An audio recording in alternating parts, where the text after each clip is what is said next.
Hi,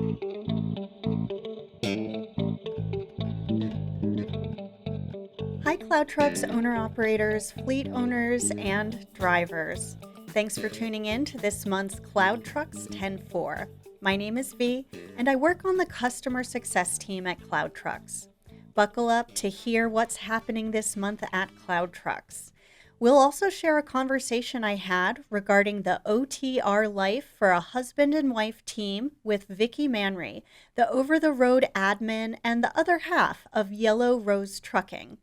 We'll also discuss the decision-making process for running under another carrier's authority versus your own, and how Vicky and Tim came up with their current setup. First up, have you heard the news that CloudTrucks is launching its own brokerage?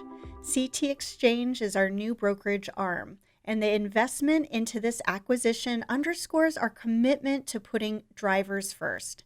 This translates to direct access to more loads, priority booking opportunities, and more stability in your operations. Besides increasing load availability and efficiency for owner-operators, having our own brokerage will turbo boost the growth of our contract freight business with direct shippers. Shippers want to know that the carriers they partner with can guarantee coverage for the volume of loads they agree to move.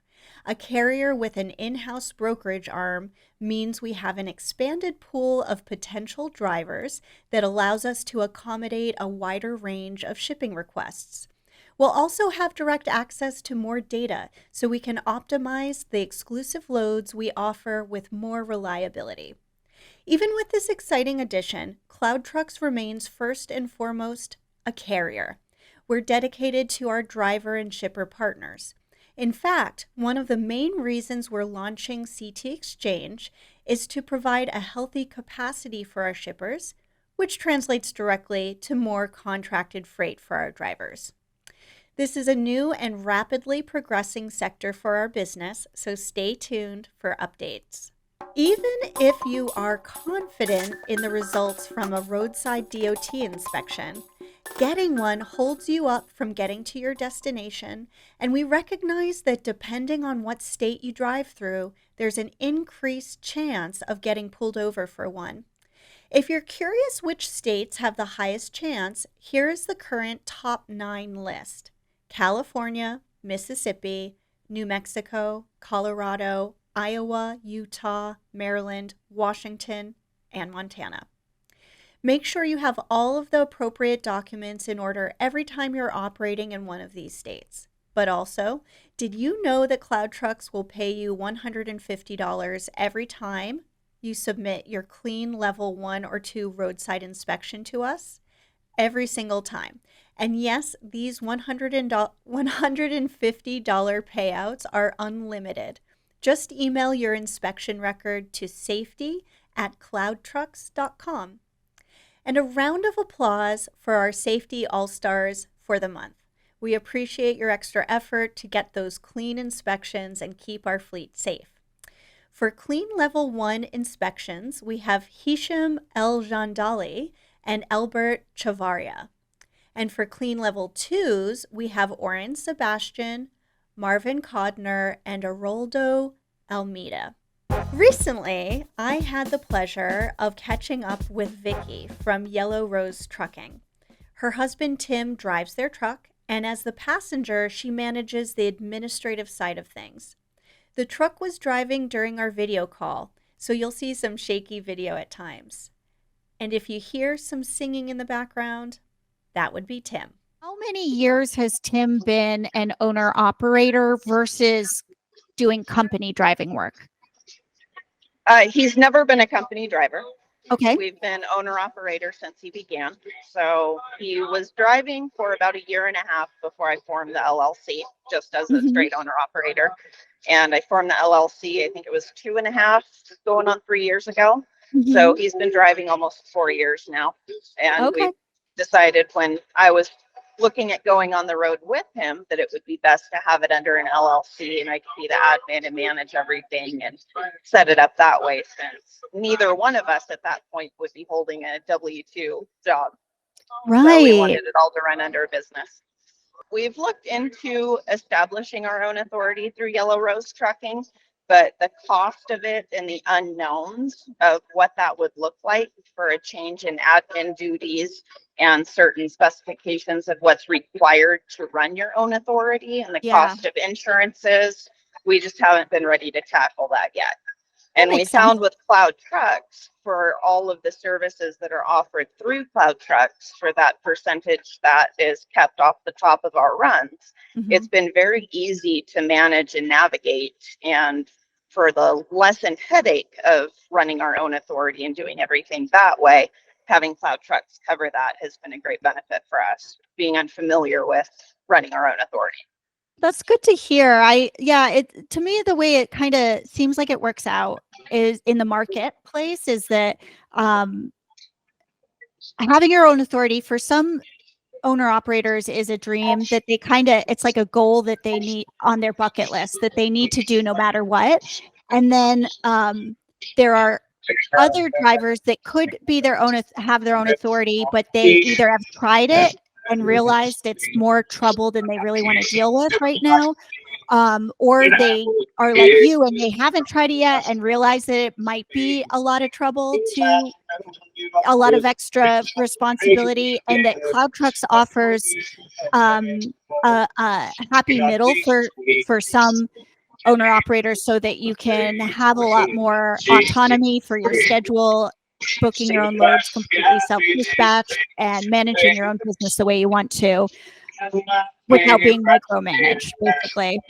So yes, and that is a great summary of the primary situation we're in. We would love to have our own authority. It is something we would like to do, but as long as things work out for us being under a different authority, it's not prime on our top of the list to do.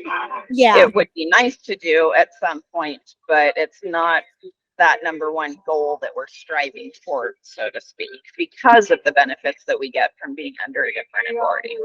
great. Yeah, so if like the time is right in the future, you never know, it could Yes. happen. Yeah. Yeah, and a big holdup with that would be the additional admin duties that would be needed for me to manage and run our own authority, Mhm. given that I'm in the truck 100% of the time with Tim.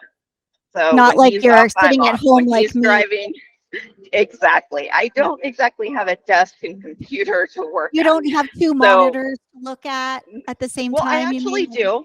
We Oh, have our TV hooked up here. I've got a oh, laptop, I've cool. got a tablet, so I could set it up where I've got a functional office here, but when he's driving, you can see all the bouncing around in the truck.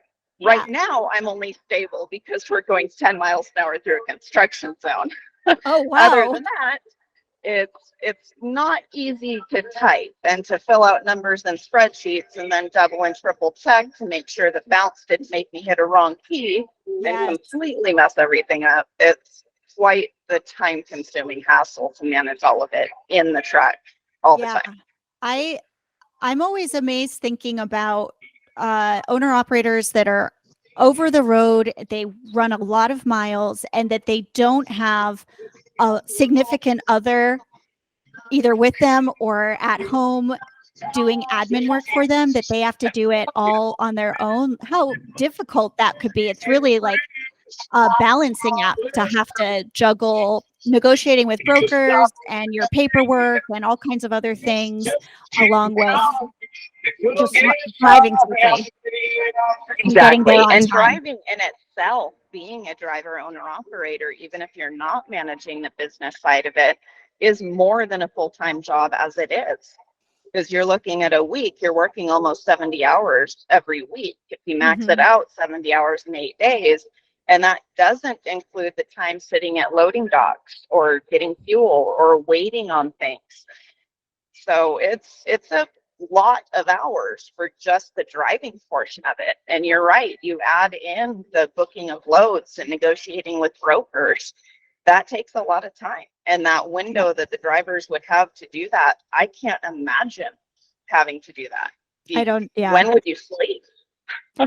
Have you always been, in the cab as the passenger admin with Tim since he got on the road 4 years ago, or at some point did you join him, or how'd that work? He was alone in the truck for, I think it was a little over a year. And we realized that him trying to navigate loads to come home to spend time with me on the weekends or every other weekend, as it happened most commonly since he's always been OTR, it was costing him more in sacrificing loads and taking cheaper loads to get home to see me than it would be for me to quit my job and go on the road. And what I was Wow. doing while he was on the road during that, I managed a trucking fleet of propane bobtails. There were 36 trucks in that, and I managed all of it. So any log information that needed to be done on a few of our trucks, since for the most part we operated under the 100-mile radius. But for safety, FMCSA regulations, everything like that, I was already familiar with. So it was a Wow. natural transition to leave that and come on the road full time. But Was it was a that the big plan? conversation. It Yeah. wasn't actually. We wanted to do this together full time, and that was our goal. It happened about 3 years sooner than we expected it to, and it's been great.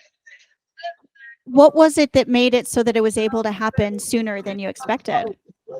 Just the math, breaking down the math of what we could benefit in getting higher paying loads, him staying out on the road longer if I was with him versus that cut in rates and lack of jobs and trying to come home on the weekends.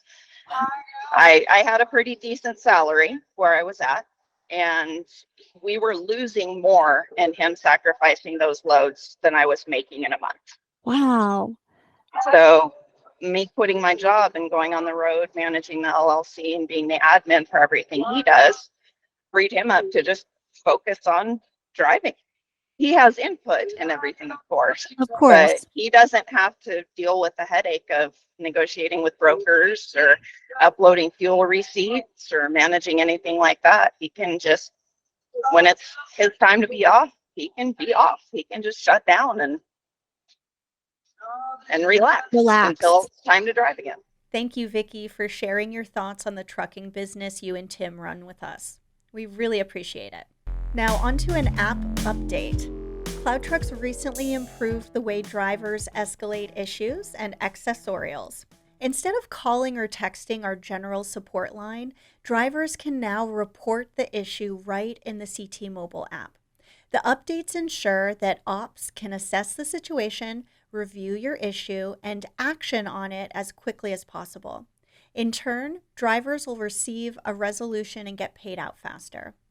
You should report an issue or accessorial as soon as the problem arises, and you're safely able to do so, obviously, in the CT app while the job is still in progress, up until the point it's completed. Timely and detailed reporting will send time-stamped notifications to ops and help ensure we provide the quickest and most accurate resolution for you. To use this new feature, first navigate to your jobs page on the app. Select the in-progress job you want to report an accessorial for, scroll to the bottom of the job details page and tap Report Issue. Then choose the issue you want to report and answer the follow-up questions to provide more details. The more details you provide, the better ops will be able to address your issue quickly. Finally, tap Submit Report, and ops will contact you with a resolution and or reach out to the broker for accessorial payment. You'll get a notification at the top of your screen that confirms the report has been submitted. The Reported Issues section on your load details page will also be updated with the information you reported, including the status, date, and time reported, and details that you added. Additionally, when ops updates the status of your issue, you'll get a push notification and will email you twice, once when your issue is created and another time when it's been approved or denied. On to some industry news. Apparently, there's too much equipment available in the used truck market now. The used truck market is experiencing a significant shift, with an oversupply of equipment flooding the market. According to recent data reported on in the Commercial Carrier Journal, the industry is facing unprecedented conditions. In January, Class 8 same dealer used truck retail sales saw an unexpected surge of 17% month over month. This surge is particularly unusual as January typically experiences a slowdown in sales. This boost is attributed to the abundance and affordability of equipment, allowing buyers to find trucks at various price points. Overall, the used truck market is facing an oversupply of equipment, leading to downward pressure on pricing. As inventory levels continue to rise and new entrants join the industry, buyers remain in control of the market in the first quarter of 2024. Thanks for listening to CloudTrucks 10-4 podcast. You can count on a new episode every month. Reach out to us at podcast@cloudtrucks.com if you have any questions, feedback, or ideas for us. Also, please write a review about our show wherever you listen to podcasts. We'd love to read what you think. Be sure to follow or subscribe so you'll catch next month's episode. And in the meantime, happy driving from the CloudTrucks team.